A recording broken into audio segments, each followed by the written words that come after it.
Complex numbers.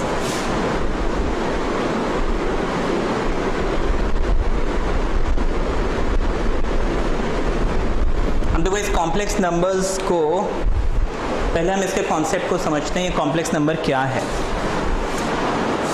अब ये complex number की हमें ज़रूरत क्यों पड़ी, इसको हम ऐसे समझते हैं। देखो सबसे पहले नेचुरल नंबर,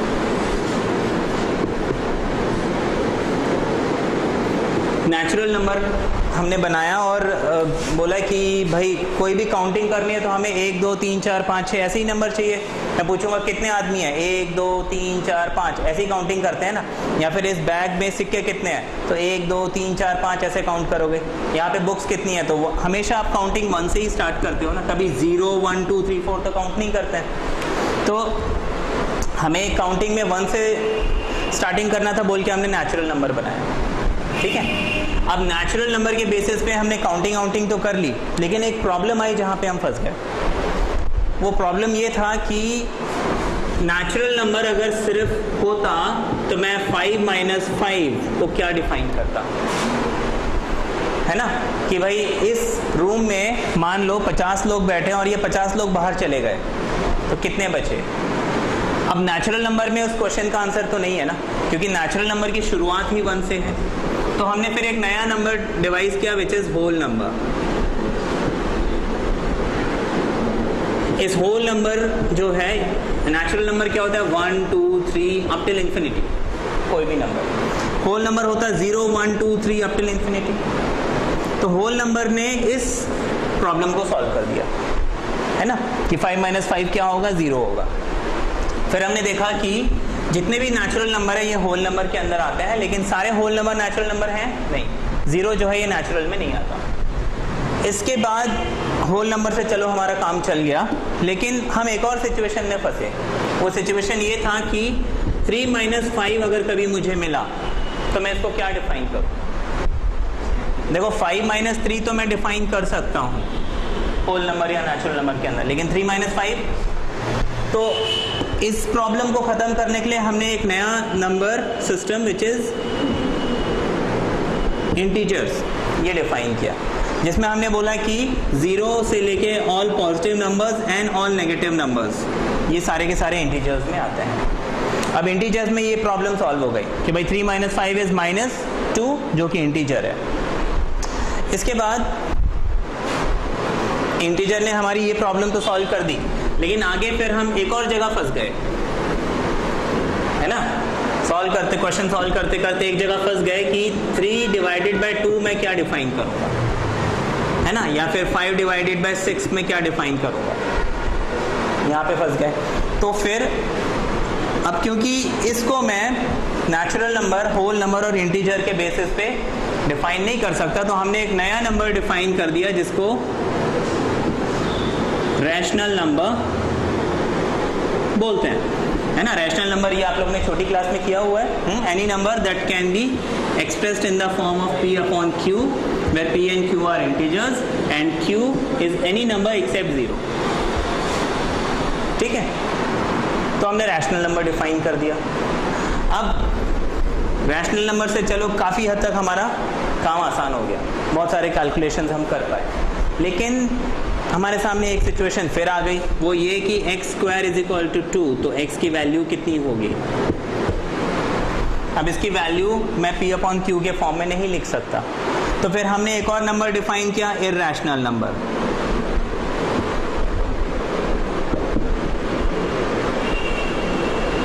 इर्रेशनल नंबर जो कि number which can not be expressed in the form of P/Q। तो जितने भी स्क्वायर रूट वाले नंबर हैं जिसका मैं परफेक्ट स्क्वायर रूट, जो परफेक्ट स्क्वायर नहीं होता है, ऐसे नंबर्स के जो रूट हैं दे आर ऑल इर्रेशनल, ठीक है। अब रैशनल और इर्रेशनल ये दो टाइप के नंबर्स हो गए हमारे पास ओवरऑल अगर देखा जाए तो, और उसको हमने डिफाइन कर दिया रियल नंबर, ठीक है। ये रियल नंबर ने हमारे सारे प्रॉब्लम सॉल्व कर दिए, लेकिन फिर हम कैलकुलेशन करते टाइम एक जगह फंस गए, और वो सिचुएशन था x² + 1 = 0। एक ये क्वाड्रेटिक इक्वेशन हमें मिला विच इज x² + 1 = 0। अब इसको सॉल्व करने में हम फंस गए। कैसे फंस गए कि x square plus 1 equals to 0, that means x square equals to -1, x equals to under root of -1। मुझे एक ऐसा नंबर निकालना है जिसको मैं स्क्वायर करूं और -1 मिल जाए। अब देखो यहाँ पे इंटीजर से मेरा काम बन नहीं सकता, क्योंकि -1 इंटू -1 इज +1 और 1 इंटू 1 इज ऑल्सो +1। -1 तो मुझे मिल नहीं रहा, क्या करें, है ना। तो यहाँ पे फिर एक नया नंबर सिस्टम हमने डिफाइन किया जिसको हम बोलते हैं imaginary number.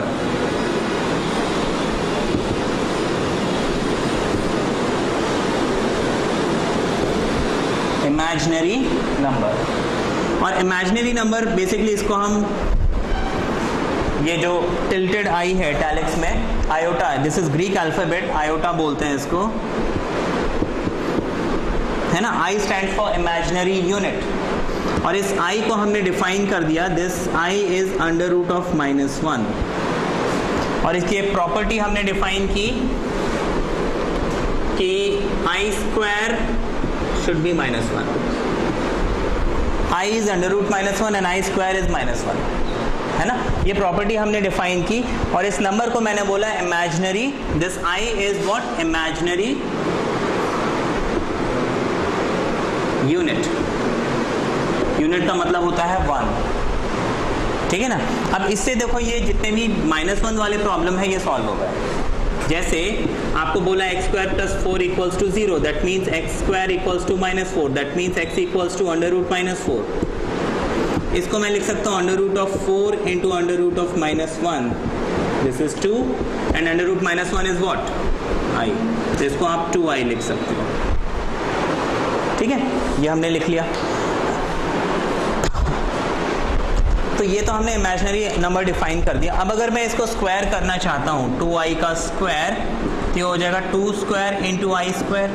Now square of 2 is 4 and square of i is -1 which is -4। तो इस इमेजिनरी यूनिट को डिफाइन करने से मेरी ये प्रॉब्लम सॉल्व हो गई, ठीक है। तो ये जितने भी नंबर जिसमें i लगा हुआ है उसको हम बोलते हैं इमेजिनरी नंबर, है ना। तो 5i, 7i, under root 3i and so on, ये सारे के सारे इमेजिनरी नंबर्स हैं। अब आगे कॉम्प्लेक्स नंबर्स क्या है। कॉम्प्लेक्स नंबर्स हमने डिफाइन किया कि कॉम्प्लेक्स नंबर को हम z से रिप्रेजेंट करते हैं, और it is basically a plus i b, जहां पे a and b both are real numbers.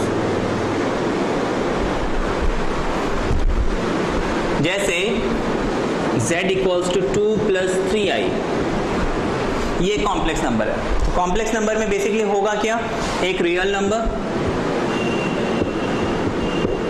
और एक इमेजिनरी नंबर।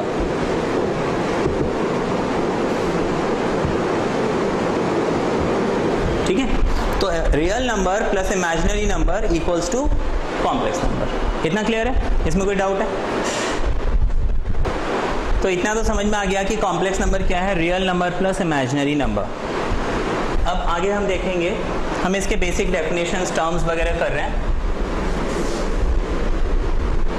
अब यहाँ पे कुछ चीजें, जैसे ये a है, ये रियल नंबर है, इसको हम बोलते हैं रियल पार्ट ऑफ z।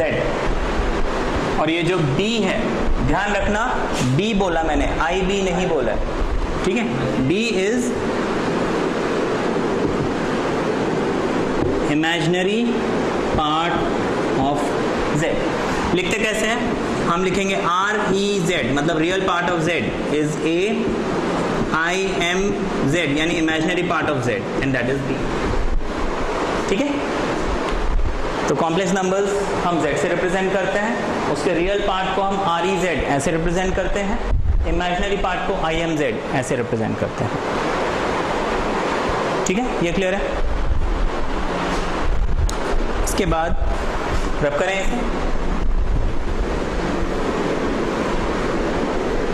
अब इसमें एक बहुत इंपॉर्टेंट क्वेश्चन कॉन्सेप्चुअल क्वेश्चन है राधा। आपको बोला है is 2i a complex number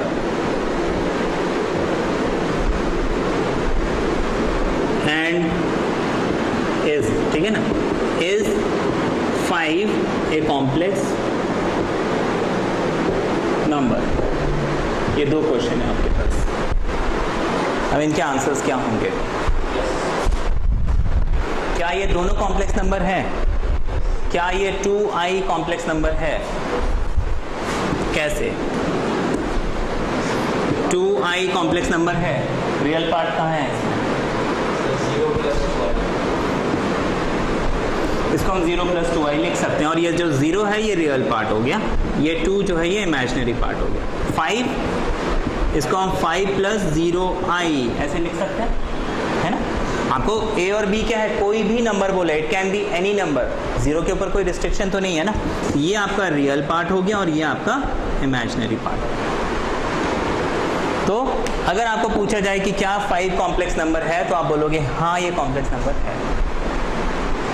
ठीक है, ये क्लियर है?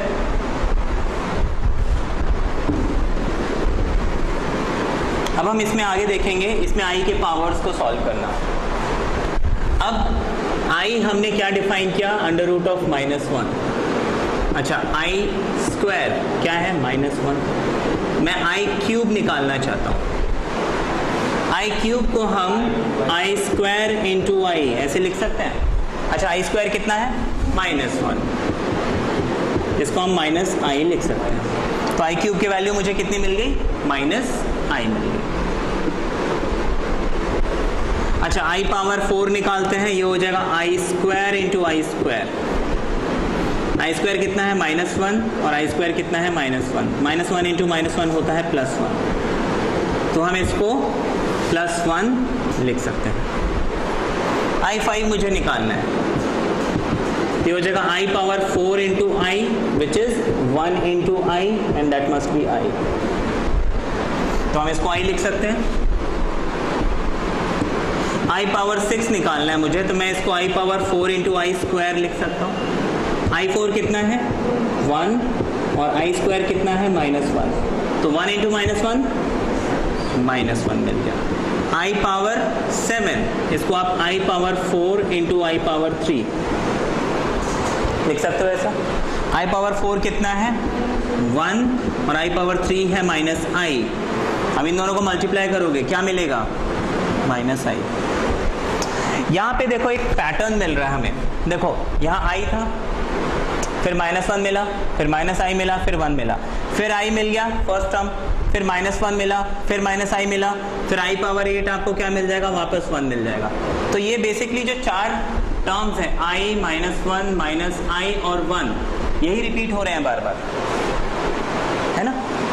तो बेसिकली ये जो फर्स्ट 4 टर्म्स है ये मेरे लिए इंपॉर्टेंट है। अब देखो इसमें आपको क्वेश्चन, ये इसलिए मैं बता रहा था कि ये रिपीट हो रहा है। अब देखो मतलब ये आगे कहीं तक भी हम पावर निकालें रिपीट होते रहेगा।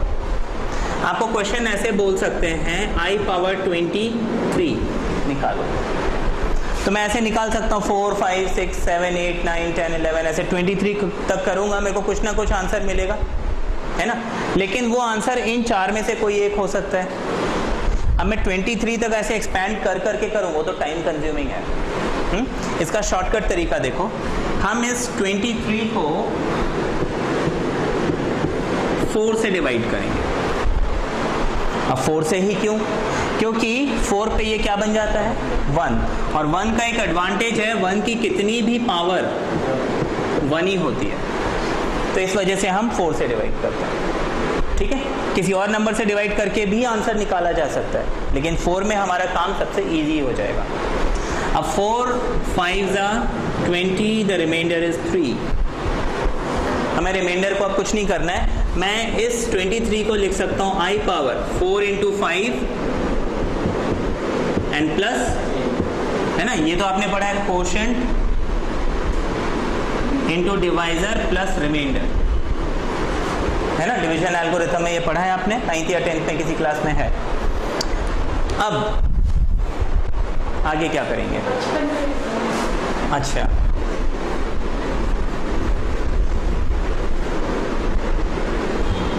इसको हम सेपरेट कर लेते हैं, इसको हम लिखते हैं i power 4 into 5 multiply by i power 3। अब ये कैसे आया, देखो यहाँ पावर ऐड हो रही है ना, ये तो आपने पढ़ा है a power m plus n क्या होता है,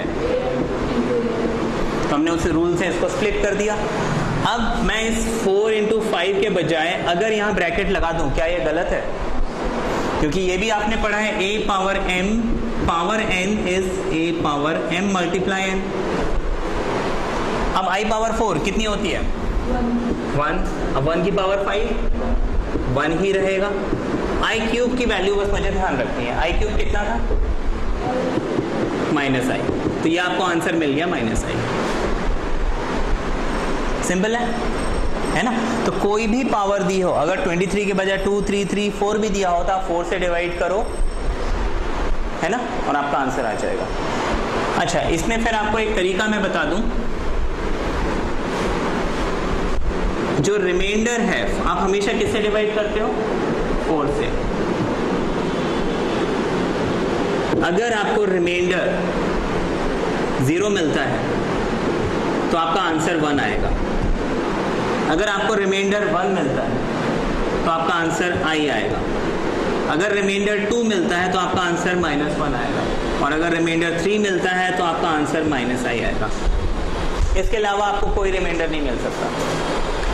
आप 4 से डिवाइड कर रहे हो तो ऑब्वियसली 4 से एक कम, यानी मैक्सिमम रिमाइंडर 3 हो सकता है, उससे कम हो ही नहीं सकता। ठीक है, तो अगर आपको जल्दी में क्वेश्चन करना है, कोई ऑब्जेक्टिव क्वेश्चन है, तो आप सीधे सीधे बस डिवाइड करो, ठीक है। और अगर आपके हाथ में कैलकुलेटर है ना, इन केस कैलकुलेटर है या फिर कोई एंट्रेंस एग्जाम दे रहे हो जहाँ पे कैलकुलेटर अलाउड है ना, जैसे आपका सीए का जो एग्जाम होता है, सीडब्ल्यू का जो एग्जाम होता है, उसमें कैलकुलेटर अलाउड होता है, सीएस के एग्जाम में बिल्कुल अलाउड है, सिंपल कैलकुलेटर अलाउड है। तो कैलकुलेटर में अगर वो पूरा डिवाइड हो गया तो आप लिखोगे 1, अगर 0.25 मतलब सम नंबर 0.25 आ रहा है तो i, 0.50 आ रहा है तो -1, और अगर 0.75 आ रहा है तो -i। जब कैलकुलेटर में डिवाइड करोगे वो डेसिमल्स में देगा ना, डेसिमल में आपको या तो 0.25 मिलेगा या 0.5 मिलेगा या फिर 0.75 मिलेगा, या फिर वो पूरा डिवाइड हो जाएगा। ये केसेस है, ठीक है, ये क्लियर हो गया। यहाँ तो कोई डाउट?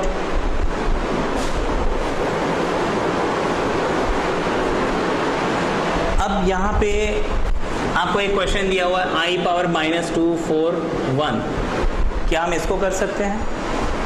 कैसे करेंगे? लेकिन यहाँ माइनस साइन है,